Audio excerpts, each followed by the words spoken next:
Ibu Betty, apakah ada kemungkinan atau kekhawatiran terhadap ancaman keamanan data pemilih? Memang semua data itu tidak akan berguna sepenuhnya kalau apa ini Mbak? Jangan takut kehilangan hak pilih. Podcast KPRI terdepan bicara kepemiluan.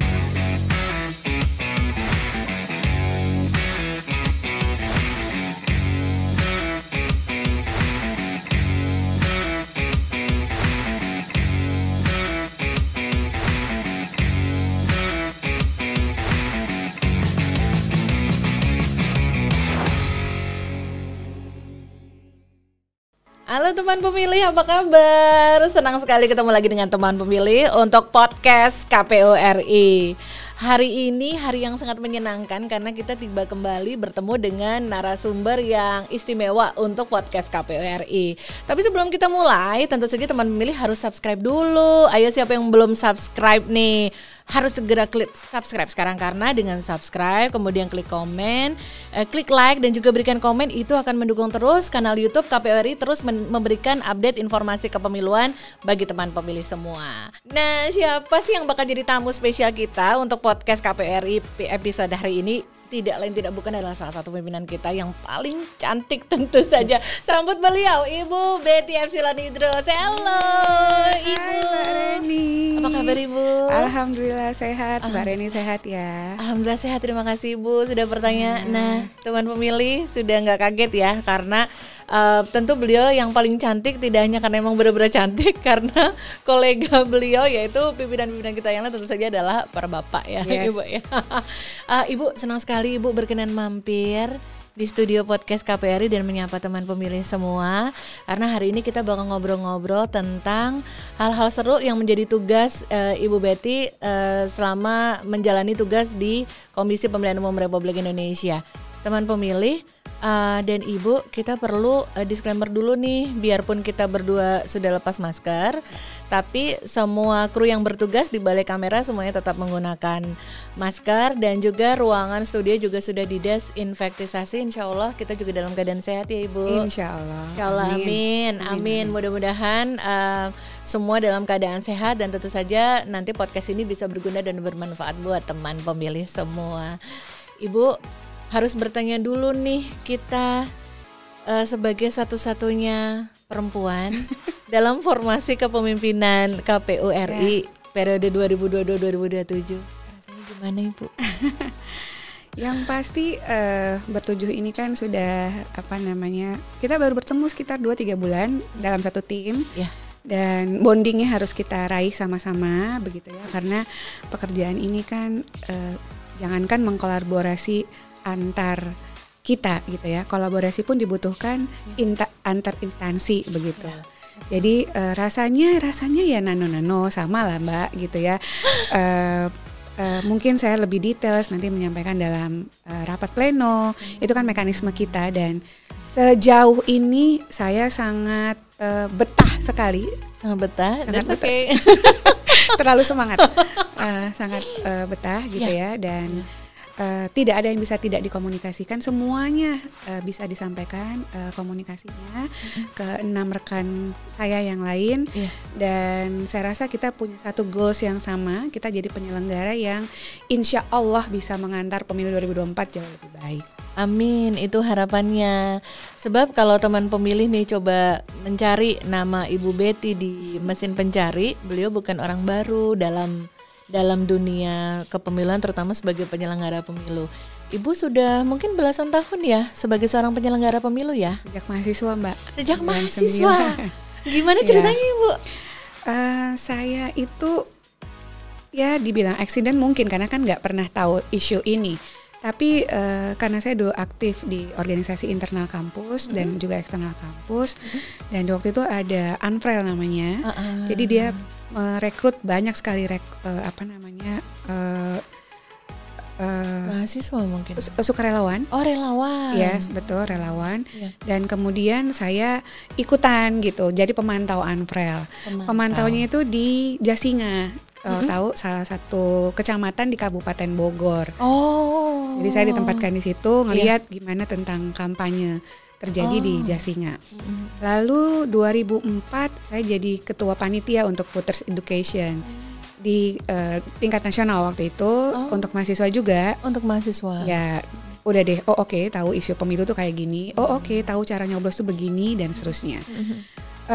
Professionally waktu 2009 gitu di sini di rumah ini Di KPU RI. di KPU RI. Oh, gitu. Saya konsultan di Media Center KPU RI. Tempatnya Mbak Reni sekarang. Iya, tempat kita berada sekarang. Iya. Di situ tuh baru tahu banget gitu. Oh oke, ternyata pemilu itu dikelola dengan A, B, C, D. Kita harus kerjasama dengan bla bla bla bla. Melihat pimpinan dulu. Oh oke, cara berkomunikasi, apa yang harus dikerjakan, dan too much kan, banyak sekali gitu. Dan kemudian saya masuk karena saya anak ilmu politik di UI Mbak. Terus ikut di sini, terus jadi ini deh mencoba jadi tenaga ahli waktu itu di Komisi 2. Dan memang ekspertis saya ditaruhnya di kepemiluan dan politik dalam negeri. Udah, terus kemudian ikut coba di KPU DKI Jakarta dan alhamdulillah 2 periode dipercaya. Periode pertama saya jadi anggota divisi sosialisasi dan Parmas, dan yang kedua ya saya dipercaya jadi ketua KPU DKI. Betul. Tuh kalau dihitung kiprah totalnya dari sejak zaman kuliah ya sudah sangat lama. Hanya memang legalize sebagai legitimate sebagai seorang penyelenggara ya dari KPU DKI. Betul, ya, Ibu Betty ya. Iya, dan ternyata memang tidak begitu sulit sepertinya untuk menyesuaikan dengan tugas dan tanggung jawab yang harus Ibu laksanakan sekarang ya sebagai sebagai anggota KPU RI. Karena ada passion kali ya Mbak. Jadi passion saya terus keilmuan. Jejaring begitu ya, semesta ini mendukung insya Allah gitu. Termasuk amin. Karena dalam diri juga udah suka isu ini, termasuk doa orang tua kali ya. Mungkin Ibu ya, iya pasti. Termasuk doa orang tua kalau didukung, apa sih yang tidak mungkin untuk terjadi ya, Ibu Betty ya. Karena cuman ini yang saya bisa kasih sumbangsi buat negara karena passion dan minat itu ya. Ya mudah-mudahan kasih yang terbaik insya Allah. Amin. Kita pasti sama-sama tahu untuk bagaimana rasanya bekerja tetap dengan jalur passion yang kita suka, betapa nikmat dan betapa bahagianya ya.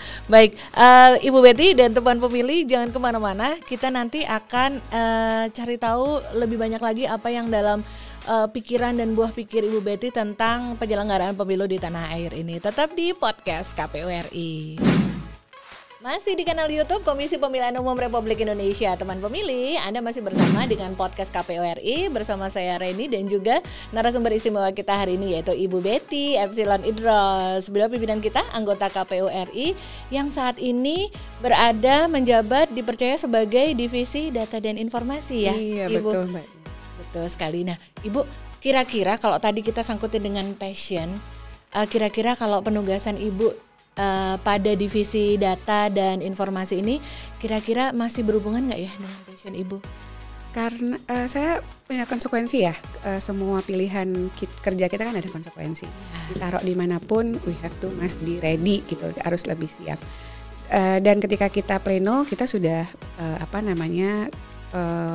memutuskan, Mbak Betty nanti didatin ya that's fine, kita tinggal jalankan, kita lihat apa yang sudah terjadi, kira-kira angan-angan mau yang kita lakukan seperti apa kan, karena waktu saya di Fit on Perpres, kita kan juga menyampaikan visi dan misi kan buat organisasi ini, termasuk ya divisi data dan informasi. Dan udah kebayang apa yang harus dilakukan, saya udah dapat enlightenment, kira-kira yang dulu sudah dilakukan, apa yang harus kita teruskan, dan terusnya saya udah dapat insya Allah. Iya. Jadi tidak masalah ya Ibu, penugasan berada di divisi apapun kan kesepakatan dari pleno, sehingga itu sudah menjadi tugas yang ditanggung bersama ya Ibu. Insya Allah. Jadi ini kan pengampu ya, nanti kan segala putusan kebijakan diambil lewat pleno. Betul. Kita ikutin saja, nanti saya yang mulai lebih dulu, nanti pleno memutuskan, nanti kita evaluasi sama-sama. Semua divisi gitu kayaknya Mbak Rini. Semua divisi seperti itu ya. Jadi teman pemilih ini sebuah informasi, siapa tahu teman pemilih ada yang baru pertama nih berkomunikasi atau juga terhubung dengan KPU sebagai penyelenggara pemilu, bahwa kepemimpinan di KPU itu adalah kolektif kolegial ya Bu. Jadi semua diputuskan lewat rapat pleno di antara semua pimpinan KPU yang berjumlah 7 orang. Tentu dengan ditambah Sekretaris Jenderal KPU RI ya. Ibu kalau bicara data KPU Ibu di beberapa tahun terakhir khususnya di sekitaran pandemik juga data KPU itu kan diandalkan sekali. Betul. Karena juga terlibat dalam bermanfaat dalam program nasional seperti vaksinasi nasional, program apalagi tuh teman pemilih yang memberikan bantuan kepada UMKM juga. Artinya data pemilih yang dimiliki KPU itu semakin kuat ya Bu, semakin detail dan bisa diandalkan. Tantangannya apa sih Bu menjaga supaya data-data tersebut bisa tetap valid dan terbaik kualitasnya? Iya, ada, kalau saya sih sudah memetakan kira-kira tuh ada 3 sebenarnya yang akan main jobnya Datin menurut saya ya. Pertama terkait dengan data pemilih. Ya. Nah, data pemilih itu kan Mbak Reni bukan data yang stuck, dia datanya dinamis gitu ya. Dan yang menjadi ruang lingkup kerja kita bukan hanya DKI Jakarta sekarang, tapi kan Republik Indonesia. Betul. Nah, tentu ini harus dikelola dengan baik, SOP-nya jelas, RI melakukan apa, provinsi melakukan apa, kabupaten kota melakukan apa. Nah, hal-hal yang baik yang dulu sudah pernah kita lakukan gitu ya, itu akan kami teruskan. Dan kemudian tentu harus diperbaiki beberapa hal yang perlu kita perbaiki.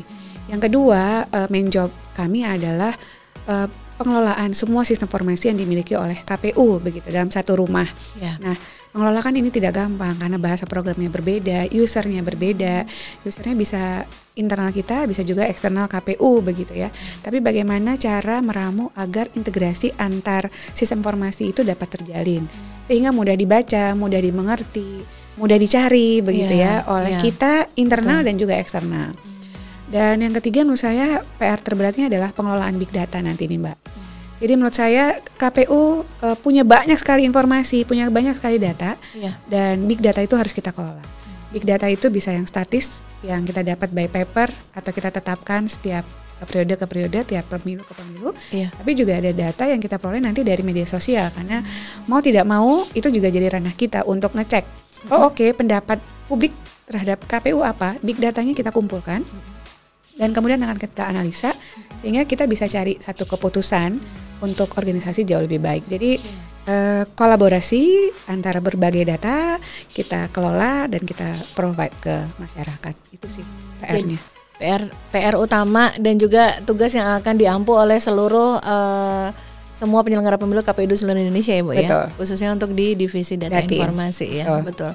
Ibu, kita kan teman pemilih pasti juga sudah sering melihat nih publikasi adanya pemutakhiran data pemilih berkelanjutan ya Ibu. Itu kayaknya setiap 3 bulan ya Ibu. Di semua KPU seluruh Indonesia itu mereka masing-masing berusaha menerbitkan informasi, ada yang berupa infografik, ada yang berupa data-data atau pengumuman aja di media sosial bahwa sekarang data pemilih di wilayah mereka sekian. Jadi memang hal ini dilakukan oleh KPU dalam rangka untuk menuju ke data pemilih yang semakin update itu ya Ibu. Betul. Pertama negara ini memberikan tugas ke Kemendagri untuk urusan data penduduk di Kemendagri di bawah Dirjen Dukcapil. Negara mempercayakan pada Dukcapil dalam hal ini karena sudah ada undang-undang siaknya begitu ya. Kita pemanfaatnya. Salah satunya pemanfaatnya. Semua data yang kita sebut dengan DP4 nanti, DAK2 itu akan dikelola oleh KPU untuk apa? Pertama pembentukan dapil untuk DPRD kabupaten kota. Yang kedua untuk sipol nanti untuk kita cek gitu 1.000 atau 1/1000 minimum anggota nanti kita lihatnya dari situ gitu ya. Lalu untuk kita data pemilih berikutnya. Nah hubungan kerjasama ini menurut saya harus lebih erat gitu ya karena main source kita adalah DP4 nanti Mbak untuk pemutakhiran data pemilih. Nah memang semua data itu tidak akan berguna sepenuhnya kalau kita tidak bisa menceritakan kepada masyarakat. Misalnya Mbak Reni tahu 1 + 1 = 2. Data pemilih kita 100 laki-laki, perempuan misalnya 100 misalnya. Kita harus menggambarkan, kalau dalam bahasa konsepsinya kan storytelling. Kita cerita, ternyata pemilih kita 100 sama 100 itu setengahnya laki-laki, setengahnya perempuan. Jadi kalau datanya hanya kita tunjukkan 100 dengan 100, berarti kan dia tidak bercerita. Kita oke, angkanya 100 dan 100, tapi kita bercerita bahwa 50% adalah laki-laki, 50% adalah perempuan. Itu contoh simpelnya Mbak Reni. Nah, data ini kan banyak sekali Mbak Reni. Katakan misalnya DPRD perolehan suara pemilu 2019 yang lalu katakan ya. Setiap DPRD kabupaten kota itu pasti menetapkan. Iya. Demikian juga provinsi, demikian juga RI. Iya. Apakah nanti di 5 kotak itu ya Mbak? Betul. Nah, kita cerita dong, kira-kira yang paling muda anggota terpilih paling muda itu usia berapa? Itu kita bercerita, karena kalau kita cuma ngasih angka, oh Betty lahir sekian, that's it, selesai di situ. Tapi kita nggak bisa cerita bahwa data itu begini nilainya. Nah, itulah yang akan kita kelola, yang kita sebut dengan pengelolaan big data. Salah satunya Mbak Reni, karena banyak sekali data yang akan kita kelola, setidaknya akan bermanfaat baik bagi kita di KPU maupun mungkin mahasiswa, mungkin peneliti dan seterusnya. Dan yang kedua ya, nanti kita berupaya agar data kita ini data terbuka, API-nya bisa dicari koneksinya oleh lembaga lain, sehingga nanti dia juga bisa ikut bercerita tentang data kita. Iya, gitu, Mbak. Jadi datanya bisa langsung dimanfaatkan oleh pihak-pihak yang membutuhkan ya, Ibu ya. Betul. Dan ini langkah untuk melakukan pemutakhiran data pemilih ini memang terus berjalan terus menerus ya Ibu ya. Betul. Dan kalau teman pemilih sempat melihat nih di media sosialnya KPU di seluruh Indonesia memang secara kontinu memberitakan hasil dengan tambahan itu tadi seperti Ibu sampaikan ada value-nya ya Ibu ya. Betul. Ada ceritanya gitu, ada itu nilai plus yang akan disampaikan dalam penyampaian data oleh KPU sebagai penyelenggara pemilu.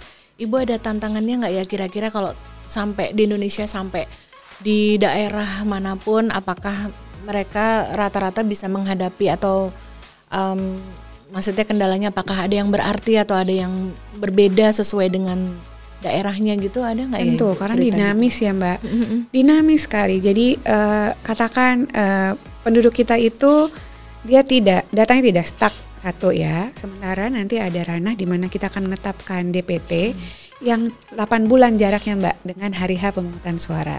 8 bulan aja Betul. Ibu ya. Tapi kan tapi setiap hari pasti ada orang yang pindah, pasti ada orang yang meninggal dunia, berubah status dan seterusnya. Tentu itu yang akan kita hadapi, tapi kita harus cerita ke masyarakat gitu bahwa data nanti di hari H Anda menemukan masih ada yang meninggal dunia, ya pasti dong. Karena kan kita tidak menetapkan di hari H pemungutan suara untuk data pemilih. 8 bulan sebelumnya kita masih berjarak. Intinya salah satunya itu. Itu tentu tantangan, cerita ke masyarakat. Oh, kenapa sih Mbak Betty, saya udah pindah, tapi kok saya tidak bisa menggunakan hak pilih saya dengan enak begitu ya? Oh iya, karena ketika Anda pindah, dokumen kependudukan Anda juga harus pindah. Tapi kita ada sikl waktu menentukan kepindahan, misalnya A5-nya diurus kapan, atau Anda harus dokumennya harus kita kita verified, bisa apa tidak kita layani sebagai pemilih pindahan atau pemilih khusus seperti itu Mbak Reni.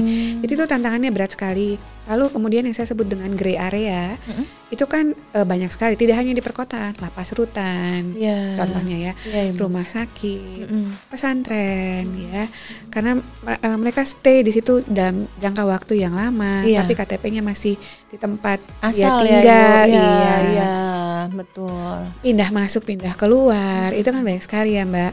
Saya yakin lah banyak yang tinggal tidak di Jakarta misalnya, tapi KTP-nya pasti masih Jakarta, itu banyak sekali, tapi tidak melaporkan.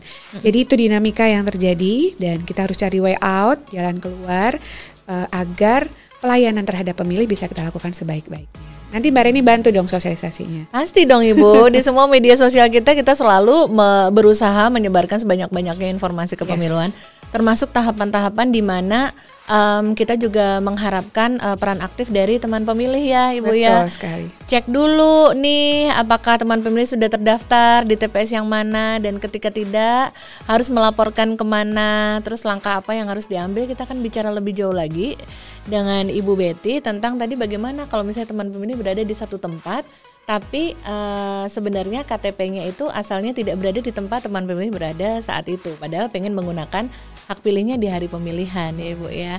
Teman pemilih jangan kemana-mana loh, nanti tetap bersama dengan Ibu Betty Epsilon Idrus, anggota KPU RI, dan kita tetap bicara untuk podcast KPU RI.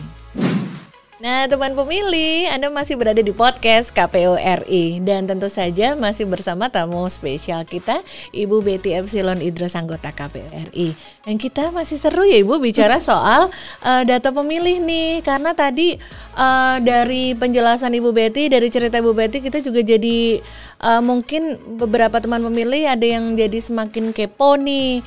Terus gimana ya sebenarnya kalau mekanisme seseorang itu mau memilih, tapi mungkin misalnya dia tidak berada di alamat yang disebutkan di KTP-nya Ibu. Kayak misalkan nih santri, mungkin juga teman-teman mahasiswa.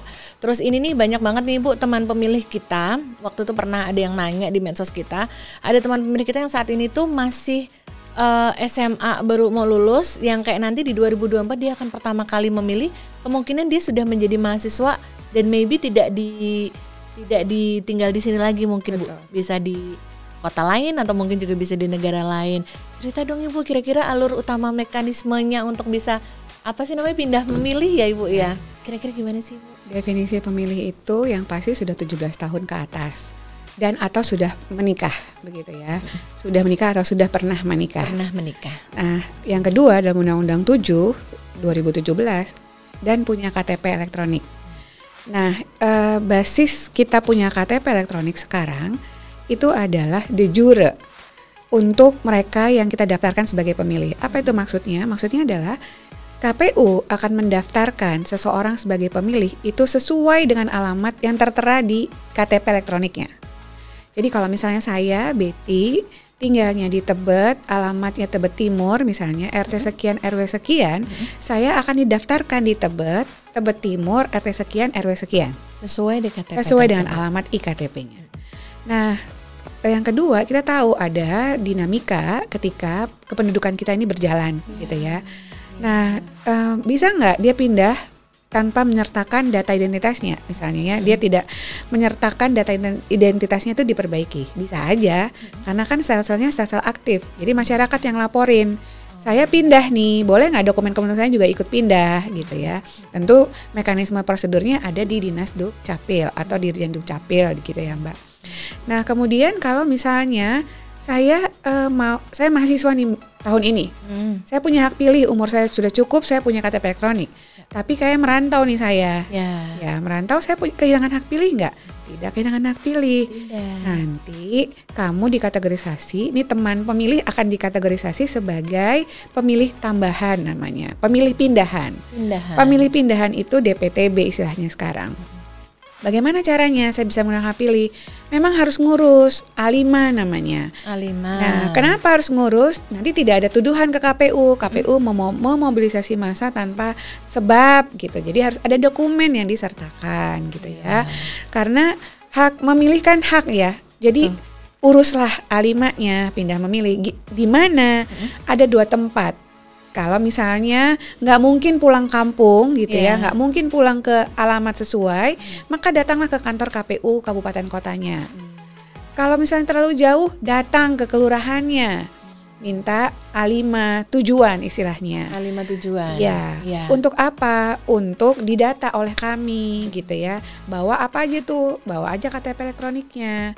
Dan alasannya kenapa Anda harus pindah memilih. Misalnya, saya sekolah nih, buktinya saya sekolah di sini. Misalnya demikian ya Mbak. Tapi harus orangnya yang datang. Nah, ketika itu lalu dikeluarkan A5. Nah, nanti didata nih dari PPS, dari kantor kelurahan ini akan ekspor datanya ke KPU kabupaten kotanya. Kabupaten kota ngasih tahu ke kota yang dia tinggalkan. Ini orang tolong dicoret ya dari situ. Karena ini orang udah pindah ke sini. Nah, karenanya waktunya kalau memang sudah tahu, oke, kayaknya saya nggak bisa menggunakan hak pilih nanti di tanggal sekian, dan saya harus pindah memilih. Please, waktunya dimanfaatkan sebaik-baiknya. Jangan di ujung gitu biasanya kan gitu ya. Nah, terus kemudian syaratnya harus punya KTP elektronik Mbak. Nah tapi gimana nih misalnya saya punya KTP elektronik tapi saya nggak ada dalam daftar pemilih nih gitu misalnya. Kalau Anda tak terdaftar tidak kehilangan hak pilih sepanjang Anda punya KTP elektronik. Tapi memang nggak bisa pindah selain sesuai dengan alamat yang ada tertera di situ. Jadi dicek, datang ke TPS itu begitu ya. Makanya ketika nanti kami memuktahirkan data pemilih, Dan kita sudah diberikan kemudahan, Mbak. Ada kanal website Lindungi Hakmu. Betul, aplikasi juga ada. Itu sangat mudah. Anda nggak perlu datang ke kantor kelurahan, tinggal di scan KTP-nya, di foto. Sekarang kan gampang ya, foto, bilang saya mau pindah nih gitu. Mudah sekali. Jadi nanti atau kasih masukan dan tanggapan. Mbak Reni namanya salah, bukan RENY tapi RENI dalam data pemilih kita. Boleh kok ngubah itu data. Bisa Ibu banget. Betul. Jadi nanti bisa sesuai dengan KTP elektroniknya misalnya. Nah, itu Mbak, upaya-upaya itu. Atau misalnya kerabat saya sudah meninggal dunia, tapi dibuktikan ya dengan akte kematian. Betul. Karena kami juga menemukan banyak sekali orangnya ternyata masih hidup, tapi dilaporkan meninggal dunia. Gitu. Bisa begitu ya. Bisa gitu. Miskom begitu ya, Ibu. Nah, oleh karenanya, kenapa sih kok ribet harus ada dokumennya? Yes, harus ada dokumennya agar resmi. Oh, oke, orang ini sudah meninggal dunia misalnya. Jadi ada akte kematiannya. Atau udah pindah, kasih ya dokumennya biar nanti kita tuh nggak selisih paham, ternyata memang pindah gitu. Terbukti ya Ibu, ada buktinya. Banyak, gitu ya, ada banyak. dokumennya. Iya, betul. Nah, teman pemilih mudah-mudahan bisa memberikan lebih banyak insight nih. Artinya di masa sekarang juga proaktifnya teman pemilih juga ditantang nih, jangan biarkan hak suara jadi sia-sia, tidak bisa dipakai. Betul. Ketika mau pindah, ketika kira-kira di hari H pencoblosan nanti harus tidak berada di alamat KTP ya harus diurus ya Ibu ya untuk pindah memilih itu tadi gitu. Datang ke kantor KPU atau gunakan aplikasi Lindungi Hakmu. Itu termasuk ketika kita di luar negeri nanti. Termasuk itu ya Ibu ya. Betul. Di luar negeri kan kalau nggak salah memang ada jadwalnya, misalnya di negara A ada jadwalnya yang kayak pemilihnya tanggal sekian sampai tanggal sekian, berbeda-beda ya Bu ya, ada jadwalnya diumumkan resmi ya. Kita sebutnya early voting. Early voting. Nah, early voting itu dimanfaatkan nanti ada sikil waktunya sebelum hari H pemungutan suara. Di hari H pemungutan suara menggunakan pilih nanti di konjen kita atau duta besar kita, kedutaan besar kita. Itu nanti mereka stay, ada TPS di dalamnya. Tapi kalau misalnya early voting nggak mungkin Mbak, itu kan hari H di Indonesia yang libur. Di luar negeri saya masih kerja gitu ya. Iya betul. Bisa early voting. Nanti request boleh lewat pos atau nanti lewat PO Box. Oh, ada PO Box-nya. Iya, ada mekanisme seperti itu ya Bu untuk di luar negeri ya. Nah, artinya banyak sekali opsi dan juga cara agar teman pemilih itu tidak kehilangan hak untuk memilih. Betul. Nanti pada saat hari H pemilihan. Jadi jangan disia-siakan ya, ada mekanisme-mekanismenya. Update terus nih kabar waktu tenggat waktunya di semua media sosial Komisi Pemilihan Umum, baik itu di Republik Indonesia atau provinsi atau kap kota, tuh semuanya menyediakan informasi. Betul. Itu ya Bu. Jadi jangan sampai kepepet waktunya. Ya udah habis waktunya, ya udah lewat nih untuk bisa mengkonfirmasi mau pindah memilih gitu-gitu. Jangan sampai ya untuk gelaran 2024, jangan sampai Bu ya. Nih teman pemilih nggak boleh kelupaan ya. Baik teman pemilih, kita masih akan bersama untuk podcast KPU RI, tentu saja dengan Ibu Betty Epsilon Idrus, anggota KPU RI, dan kita akan lihat ada pertanyaan-pertanyaan apa untuk Ibu Betty yang sudah masuk dari media sosial KPU RI. Jangan kemana-mana, tetap di podcast KPU RI. Podcast KPU RI hanya di kanal YouTube Komisi Pemilihan Umum Republik Indonesia. Teman pemilih, jangan sampai terlupa untuk selalu subscribe ya di kanal YouTube Komisi Pemilihan Umum Republik Indonesia. Yang belum subscribe, kita ajak subscribe ya Ibu. Ibu ajakin dong subscribe. Hai teman pemilih, ini adalah usaha kami untuk mensiarkan semua informasi kepada kita semua dalam podcast KPU RI, salah satunya kanal YouTube dan media sosial yang lain sangat aktif banget gitu ya untuk memberikan informasi kepada kita semua. Jadi jangan kehilangan kesempatan untuk selalu memperoleh informasi langsung pada tangan pertama Komisi Pemilihan Umum. Mantap sekali, terima kasih ya Ibu. Itu sebabnya teman pemilih, karena alasan yang disampaikan Ibu Betty tadi, maka teman pemilih semua yang belum subscribe harus segera subscribe. Karena subscribe itu gratis. Itu magic word ya. Yes. Ibu Betty, kita ada beberapa teman pemilih yang sudah berinteraksi bersama kita di IG Story. Kita kasih kesempatan kepada mereka, ada nggak yang pengen kepo, pengen nitip pertanyaan atau pengen tahu pendapat Ibu Betty tentang sesuatu hal. Ini sudah ada penanya nih dari salah satu teman pemilih. Ini ada yang bertanya nih, tapi sebenarnya kebetulan banget baru aja kita juga udah menyinggung itu, Ibu. Jadi salah satu teman pemilih kita bertanya, Kak, kalau mahasiswa di luar negeri bisa milih nggak ya di 2024 nanti? Jawabannya adalah bisa. Kenapa tidak? Jadi kalau nanti ada 2 dokumen yang dibutuhkan, KTP dan paspor. Jadi nanti bisa datang, misalnya gini, saya udah keburu di negara A nih. Nggak mungkin saya balik, ongkosnya kan mahal, ngurus A5 kan tadi bisa dari lokasi tempat dia terdaftar, atau nanti di hari di sana dia udah di sana, bisa banget. Jadi nanti ngurus yang disebut dengan form A5, pindah memilih, datang ke kedutaan, bilang saya mahasiswa nih, ini KTP saya, ini paspor saya, tolong dong saya didaftarkan. Nanti A5 pindah memilih. Nanti dia ditanya, nanti pas kamu hari-hari di mana? Mungkin state-nya berbeda dari negara kedutaan, tempat kedutaan di mana ada berada. Biasanya kan negaranya jauh-jauh gitu. Boleh nggak saya dikirim lewat mail? Boleh. Sampai KTP-nya aja udah ditanggung sama negara loh gitu. Iya, sampai perangkonya. Jadi nanti dikirim ke alamat Anda kirim, nanti ada sikol waktu, Anda harus dikembalikan. Iya, gitu. betul. Jadi jangan takut kehilangan hak pilih, tapi nanti boleh nggak aku dapat 5 surat suara sekaligus kayak di situ? Enggak dong, Anda cuma dapat 2 di luar negeri. 2 ya Ibu ya. Presiden, Wakil Presiden sama DPR RI. Sejauh ini masih dapil 2 di Jakarta bersama Jakarta Pusat sama Jakarta Selatan. Oh begitu. Yes. Tapi walaupun hanya bisa memilih 2, tapi tetap tidak hilang hak suaranya. Tidak hilang. Masih boleh memilih. Betul. Dan kalau perlu kita ingatkan kembali teman pemilih ya Ibu Betty, di luar negeri pun di setiap negara di mana ada warga negara Indonesia, di sana juga dibentuk panitia pemilihan luar negeri ya Bu ya. Mereka akan proaktif mengabari warga negara Indonesia yang ada di sana. Apalagi mahasiswa dan orang bekerja di sana ya Bu ya. Mereka akan mengabarkan, pastikan ada grup-grup komunikasinya. Mereka akan secara proaktif untuk memberitahukan dan mengingatkan. Iya, jadi Kemenlu kemarin waktu kita audiensi juga punya minta tolong KPU tolong ikut mensiarkan lapor diri gitu istilahnya. Jadi kalau Anda mahasiswa baru atau sudah kayaknya saya mau pulang ke tanah air, lapor dirinya. Jadi nanti pendataan warga kita itu valid gitu. Jadi kalau nanti membutuhkan perlindungan, negara tahu kita ada di mana, udah pulang atau masih di situ. Oh lanjut kerja, kasih tahu ke kedutaan gitu ya. Sehingga sekali lagi negara ini kan harus menyelamatkan semua anak bangsanya termasuk di luar negeri. Nah termasuk KPU. Jadi kalau Anda punya hak pilih, jangan sampai tidak menggunakan hak pilih. Sampai itu tadi sudah jelas ya dijawab ya teman pemilih ya, bahwa hak suara atau hak memilih itu tidak hilang, bahkan ketika sedang berada di luar negeri tetap ada mekanisme yang ditempuh untuk bisa memberikan suaranya, ikut mencoblos atau memilih siapa yang ingin dipilih di hari H pemilihan, atau kalau di luar negeri tetap ada mekanisme seperti early voting tadi ya Ibu ya. Nah itu udah terjawab ya.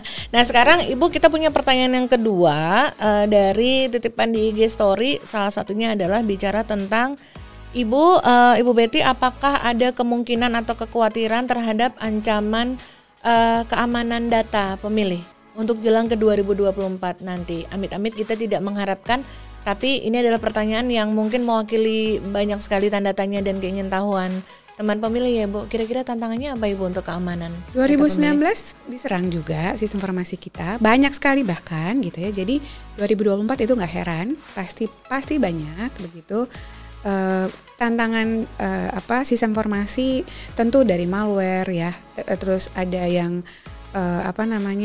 hacker gitu ya, di hacking datanya, atau tiba-tiba website kita jadi berubah tampilannya. Itu sih pasti saya rasa ya, ini bukan pasti tapi mendahului Allah nanti. Tapi saya rasa itu bukan barang baru dan itu akan terjadi. Termasuk penyebarluasan hoax yang luar biasa misalnya ya. Jadi kita harus sangat ready, sangat siap untuk menghadapi itu. Dan Koordinasi kita sudah kita mulai, Mbak. Gitu ya, Bu? Iya, dengan kita sebut dengan gugus tugas keamanan cyber KPU. Jadi gugus tugas itu KPU tuh sekali lagi nggak bisa kerja sendiri dong, termasuk untuk menyelamatkan sistem informasi yang kita punya gitu. Kita punya gugus tugas keamanan cyber terdiri dari Mabes Polri, Cybercrime, lalu kemudian terdiri dari BRIN. BRIN itu untuk mendeteksi kemajuan dalam aplikasi yang kita miliki. Lalu kemudian nanti kita punya BSSN juga nanti akan bantu soal keamanan. Mereka punya step-stepnya. Badan Intelijen Negara. Dan satu lagi adalah Kemenkominfo. Nah, nanti kita akan ramu sama-sama. Oke, Mbak Betty, ini ada serangan nih, Mbak Betty. Sudah ready ini kita firewall segala macam, apa yang sudah bisa kita lakukan, kayaknya kita harus minta bantuan nih, Pak ini siapa nih, Pak, ini gimana, itu pernah kita lakukan 2019, tapi kan tidak kita siarkan tentu ya. Nah, alhamdulillah selamat gitu, dan mudah-mudahan kerjasama untuk gugus tugas ini akan semakin membaik, Mbak Reni. Sekali lagi ini untuk NKRI ke depan ya. Pasti, Bu. Nah, semua informasi itu kan akan yang paling terdepan untuk mengabarkan kepada publik soal sistem informasi yang kita punya. Nanti di hari H pemungutan suara kita punya Sirekap. Nanti waktu kampanye kita punya Sidakam, betul. Dan seterusnya. Tentu ini cara kita untuk memprovide informasi ke publik. Iya, betul. Jadi artinya untuk teman pemilih yang tadi sempat bertanya-tanya, ya mungkin saja ancaman itu tetap ada, tapi KPU sebagai penyelenggara tetap mengusahakan yang terbaik untuk mengantisipasi, bekerja sama dengan seluruh pihak yang memiliki kewenangan dan juga kemampuan dalam usaha bersama-sama. Tujuannya satu ya, Ibu, data pemilih yang terbaik dan juga penyelenggaraan pemilu supaya datanya bisa tetap aman, tentu saja untuk hasilnya untuk masyarakat Indonesia. Iya, sangat. Ini untuk Indonesia kok. Iya. Tidak untuk siapa-siapa. Itu yang paling penting. Makanya semua informasi seperti tadi Bu Betty sampaikan, semua sumber informasi yang pertama jangan gampang tergoda atau tertipu terpengaruh sama hoax-hoax yang nggak jelas. Cari sumber informasinya yang paling benar, tentu saja di media yang resmi, salah satunya tentu saja di medianya KPU RI sebagai pemilik informasinya, gitu. Ibu terima kasih sudah menjawab informasi sama-sama. Menjawab pertanyaan dari teman pemilih yang tadi sudah kepo-kepo soal data pemilih dan juga tentang memilih di luar negeri tadi. Nah, udah terjawab, mudah-mudahan teman pemilih semua semakin terinformasi ya. Kalau gitu jangan kemana-mana, habis ini masih ada yang seru lagi untuk podcast KPU RI. Kita bersama Ibu Betty Epsilon Idrus, jangan kemana-mana.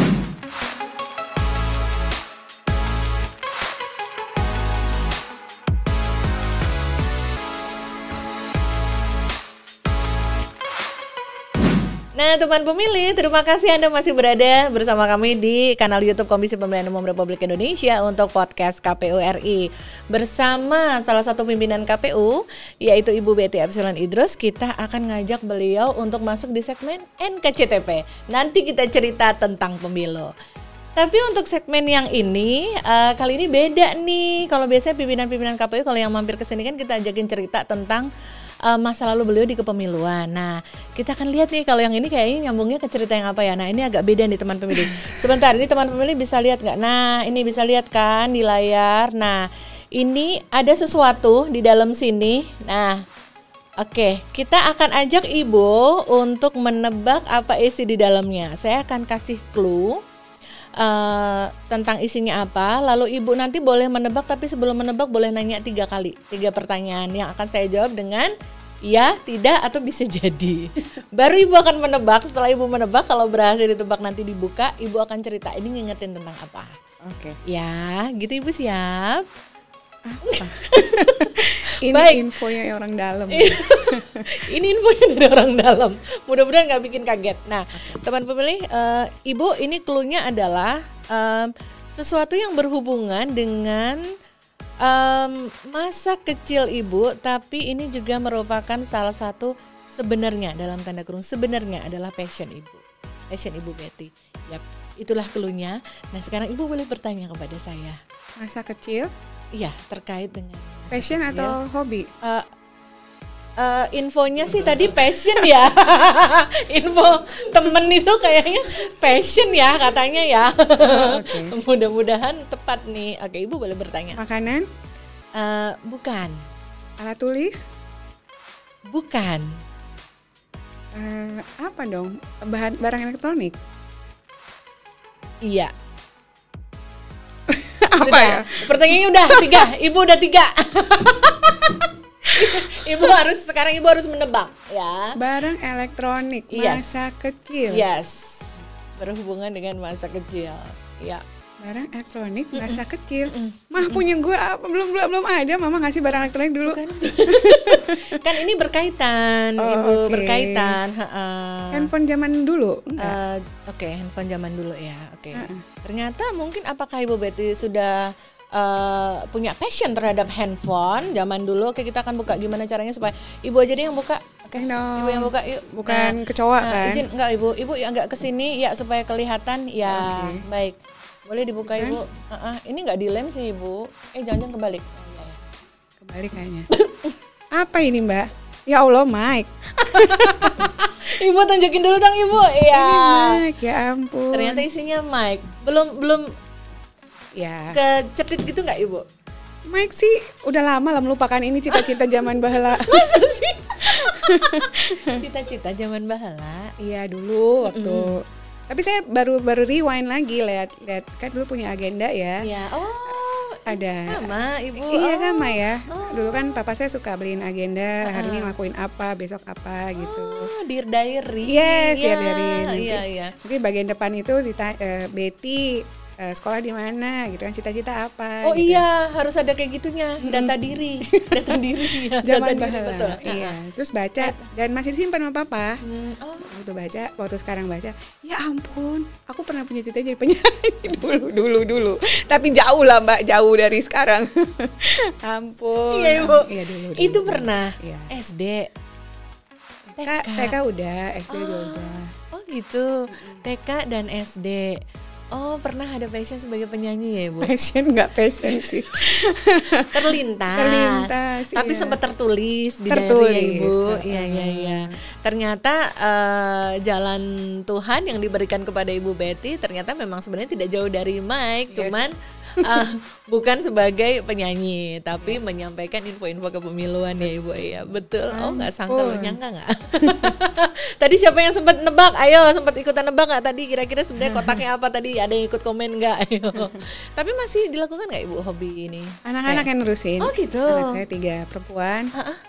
Ke musik sih 3-3 musik, tapi musiknya dinyanyi semua. enggak, yang tengah piano. 2 piano, 2 alat musik, piano. 2 nyanyi juga. Oh, ternyata ya, mudah-mudahan siapa tahu ya apa yang menjadi Ibunya Scooby-Doo gitu, suara ketiga, tenang aja. masih dilanjutkan tapi lewat mereka. masih dilanjutkan. Ya, mudah-mudahan menjadi penghibur juga ya Ibu ya. Ya. Walaupun itu lewat anak-anak ya, karena sekarang tugas Ibu jauh lebih di atas lagi, yaitu menyanyikan informasi kepemiluan dan kebijakan penyelenggara KPU untuk seluruh Indonesia ya Ibu ya. Betul sekali. Nah, gimana teman pemilih, nebak nggak tadi kalau kita bakal kasih kejutan benda ini untuk mengingatkan Ibu terhadap hobi atau sekilas passion masa lalunya Ibu ya. Oke, baik, thank you Ibu udah ikut bermain. Mbak Reni. Thank you Ibu ya, thank you juga teman pemilih sudah ikutan deg-degan nebak kali tadi apa yang di dalam kotak itu, pasti sempat ngebatin gitu ya, jangan ini. Ya Ibu, thank you, sejenak kita jadi lebih tahu deh soal Ibu dulu ternyata sempat bercita-cita atau pengen jadi penyanyi ya. Ibu, satu hal yang nggak bisa dipungkiri, profil Ibu Betty Epsilon Idrus sebagai anggota KPU RI untuk periode ini dan menjadi satu-satunya perempuan dalam komposisi kepemimpinan KPU ini sebagai penyelenggara pemilu, tentu banyak yang melihat kepada sosok Ibu, terutama terkhusus sih para penyelenggara pemilu di seluruh Indonesia, di provinsi dan kabupaten kota, perempuan penyelenggara pemilu di luar sana yang begitu menjadikan Ibu sebagai pegangan atau teladan atau sebagai panutan gitu. Kasih pesan dong Ibu, mungkin tidak hanya untuk penyelenggara pemilu atau untuk seluruh teman pemilih, mungkin khususnya perempuan atau seluruhnya, apa yang ingin Ibu pesankan untuk menuju hajatan pemilu serentak 2024 nanti? Iya, pertama kita harus sadar tidak ada manusia yang sempurna. Organisasi ini pun dikelola oleh banyak manusia.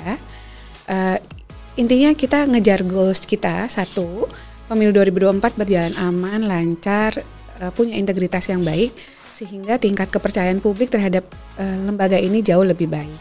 Nah, oleh karenanya baik penyelenggara, peran kita kan bisa banyak ya Mbak, baik penyelenggara, baik pemilih, baik peserta pemilu, baik publik di dunia sana punya peranan masing-masing.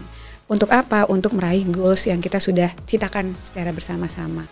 Nah, pemilu itu adalah cara mekanisme dalam demokrasi yang terbaik untuk memilih orang yang akan memimpin kita semua, begitu ya. Dan mudah-mudahan dari berbagai peran kita bisa menjalankan peran sebaik-baiknya. Sebagai penyelenggara pemilu tentu tidak berhenti sebagai anggota KPU.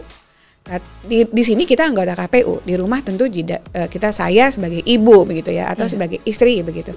Tentu kita harus bisa memainkan peran kita sebaik mungkin agar pelaksanaan pekerjaan kita itu bisa memberikan manfaat sebanyak-banyaknya bagi masyarakat. Mudah-mudahan pemilu 2024 cita-citanya berjalan aman, lancar, Amin. Tercapai, kita memilih pemimpin sesuai dengan harapan masyarakat, sesuai dengan suara masyarakat. Amin. Dan kita bisa menjalankan semuanya secara husnul khotimah, berakhir dengan baik. Insya Allah gitu, Mbak. Terima kasih Bu Betty pesannya. Semoga teman pemilih semua masing-masing dari kita mengambil peranan kita masing-masing untuk nanti menyukseskan dan mendapatkan hasil terbaik dari pemilu 2024. Amin.